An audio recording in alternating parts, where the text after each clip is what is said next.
आदाब नाजरीन, Saiyaara news TV से मैं सैयद अफरोज। आइए अहम खबरों पर नजर डालते हैं। सरपरस्त मुस्लिम राष्ट्रीय मंच इंद्रेश कुमार ने कहा कि उर्दू हिंदुस्तान की जबान है। पेश खिदमत रिपोर्ट।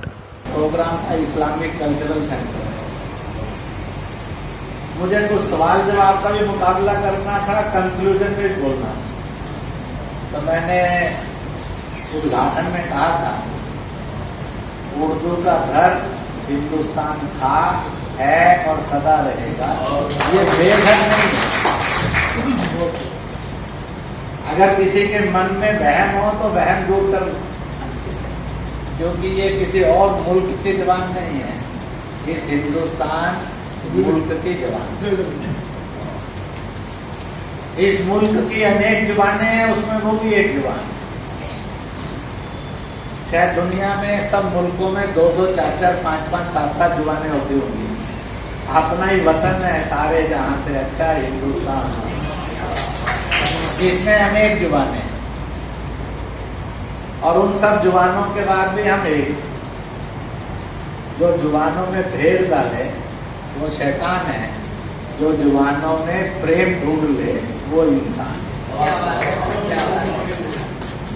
जुबानें नफरतें पैदा नहीं करती हैं, जुबानें भाईचारा पैदा करती हैं।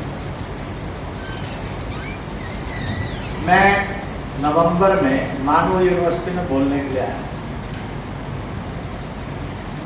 जोड़ने के लिए भाषा का काम।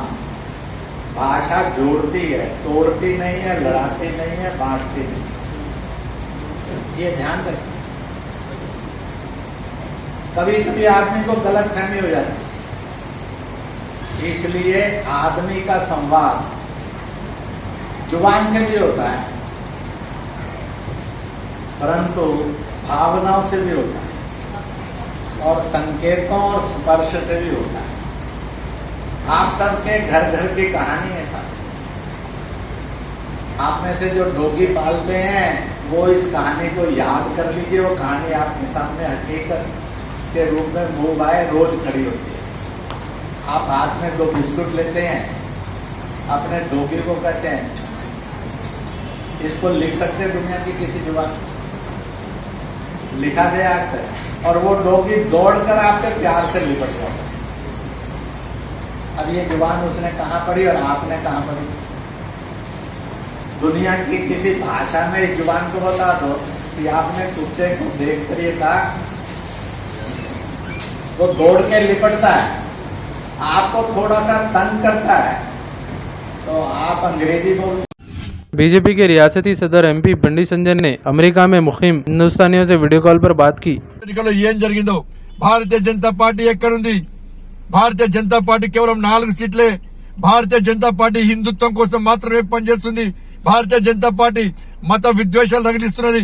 భారతీయ జనతా పార్టీ వాళ్ళ మతతత్వ పార్టీ అని చెప్పి అనేక సందర్భాల్లో టీఆర్ఎస్ పార్టీ నాయకులు గాని, ఎంఐ పార్టీ నాయకులు అందరూ కలిసికట్టుగా వాళ్ళ జిహెచ్ఎంసీ ఎన్నికల్లో భారతీయ జనతా పార్టీని ఓడగొట్టే ప్రయత్నం చేస్తే 4 సీట్లున్న పార్టీ అన్న భారతీయ జనతా పార్టీ, 4 సీట్లున్న భారతీయ జనతా పార్టీ వాళ్ళ 48 స్థానాలు గెలిచి ఇవాళ హిందూ ఓటు బ్యాంక్ దమ్మె తెలిసిన భాగ్యనగర్ ప్రజలందరూ కూడా ఓటు బ్యాంక్ గా మారి, ఎస్ భారతీయ జనతా పార్టీకి ఓటు బ్యాంక్ గా మారి, వాళ్ళ మేము ఓటు బ్యాంక్ గా మారితే ఏ విధంగా ఫలితాలు వస్తాయో చూపేటువంటి ఘనత భాగ్యనగర్ ప్రజలదన్నా.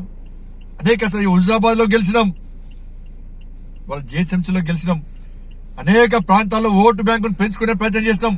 2014లో మన ఓటింగ్ పర్సెంటేజ్ తక్కువ, 2018లో భారతీయ జనతా పార్టీ అసెంబ్లీ ఎన్నికల్లో ఓటింగ్ పర్సెంటేజ్ పెరిగింది.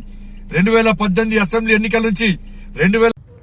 तो जैसा कि आपने देखा नाजरीन, क्या हो रहा है देश और दुनिया में। इसी तरह के लेटेस्ट न्यूज़ देखने के लिए हमारे चैनल को सब्सक्राइब करिए, लाइक करिए, शेयर करिए और हमें दीजिए इजाज़त।